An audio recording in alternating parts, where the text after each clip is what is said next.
Ken Trahan of NewOrleans.com Sports with our Saints beat writer Brian Allee-Walsh following the NFL draft. And Brian, where the Saints were concerned, when you don't pick until last, you're not going to get the desired player.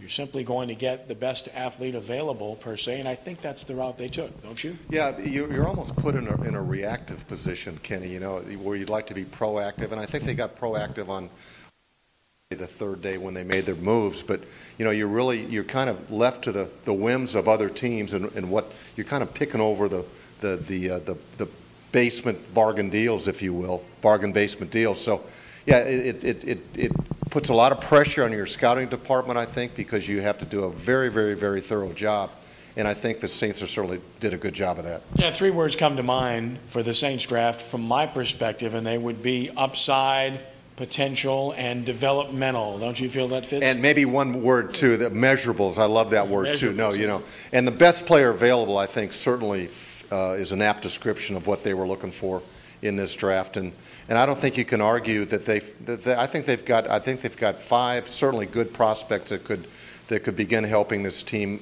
this season. Starting with Patrick Robinson, the first-round pick, 32nd overall, maybe the second-best corner in the draft. Fast, good size, good bump-and-run coverage guy. Didn't really make plays in his junior and senior seasons. Maybe that's about people going away from him, but what's the upside and the downside on Patrick Robinson? Well, I think you explained it. I mean, I think how he fits in the Saints puzzle is that they're looking for, they've got Jabari Greer and Tracy Porter as their established starters. And you can make a case that they developed into one of the most outstanding tandems in the league last year. And in this case, because of the way football is today, you need a third corner, a guy who plays in the nickel and dime packages, who's almost like a starter. So that's what they're looking to try and develop here, and I think Patrick's a good person to fit that bill. Ideally, he's a nickel right away, isn't he? Right, I would think so. I mean, look, Randall Gay's a good player, and I think he's very serviceable. I think you can upgrade that position. Second round, the Saints go with an offensive tackle and a left tackle at that. It's not Charlie Brown. Linus isn't present. It's Charles Brown of USC. And this is a guy that was a tight end entering USC, clearly has athletic ability, clearly has good feet and size. It's a matter of getting stronger physically. Absolutely. And again, that's a position that could be in a state of flux right now with the Jamal Brown situation.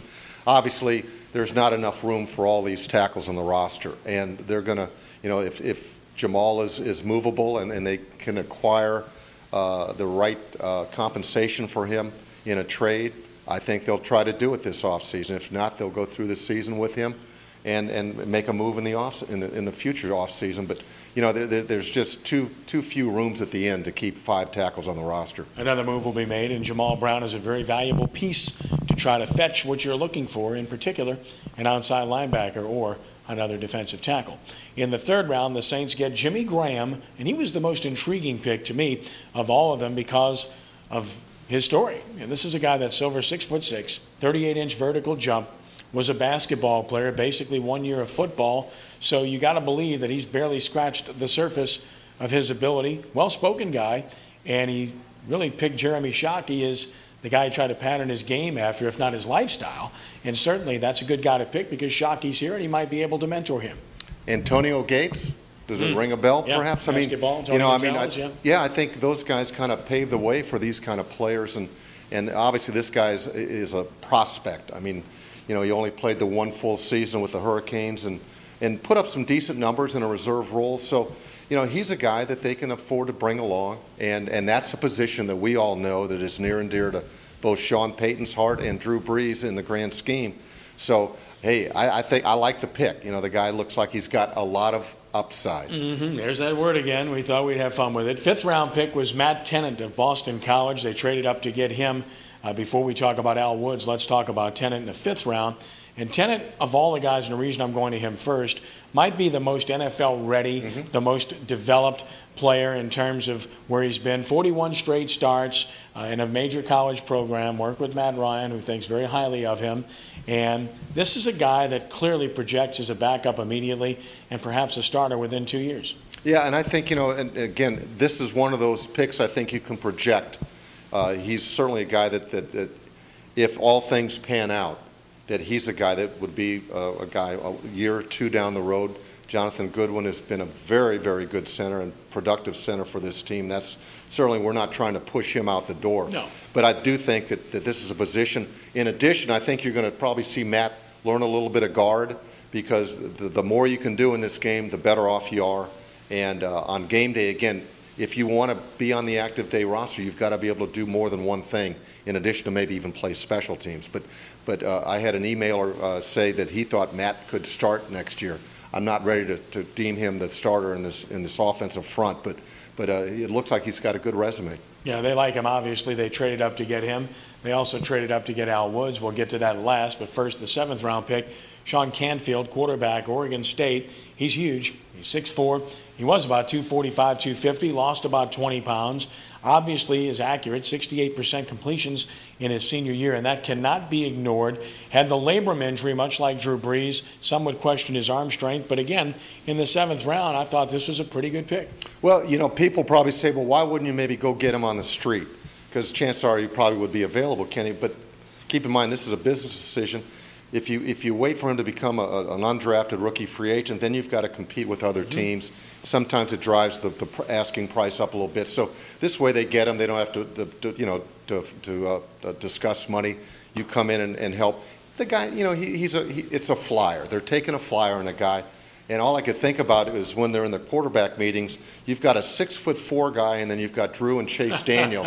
And, you know, you're talking about a huge difference here. But we'll see. You know, he's of the 6 guys they brought in, he's the guy that I would say I would raise a big you know, I'd wonder about this. But hey, you know, it's a flyer. That's all it is. And I saved Al Woods for last because we know him quite well. Followed him since high school at Elton, where he was a 5-star player. Got to LSU and was hardly seen for a couple of years. Played a little bit in his junior year and contributed. And in his senior year had a solid yet unspectacular season. Sacks aren't part of his game. Tackles weren't huge, but he's huge. Has a large wingspan.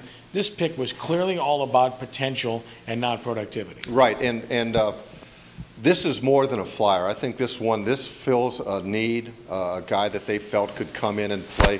And they're looking at him strictly as a rundown player. That's all they want. They want a guy to come in and help control the line of scrimmage and prevent those leaks from happening again. As you well know, and as Saints fans well know, Kenny, that was a major problem last year. There were some long scoring runs and long runs for yardage that hurt this team. And if they can prevent that from happening with a guy like Al Woods, all the better.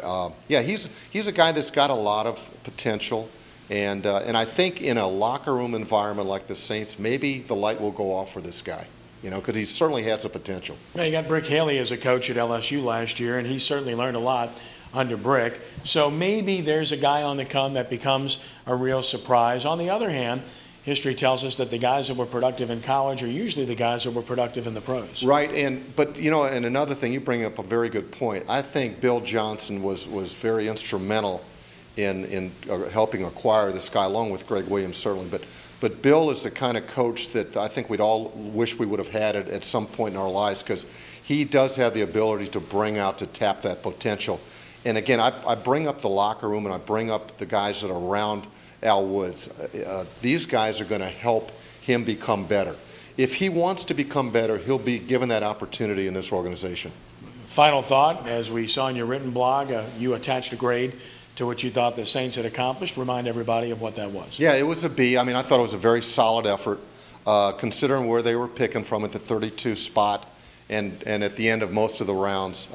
And I think what carried them over, made it more than a C in my mind, was I think they took some proactive moves on Saturday and went up and got some guys that they feel will help them. And I think that's to their credit. And I think Al Woods and Matt Tennant might be the guys that ultimately may make this a good draft for them.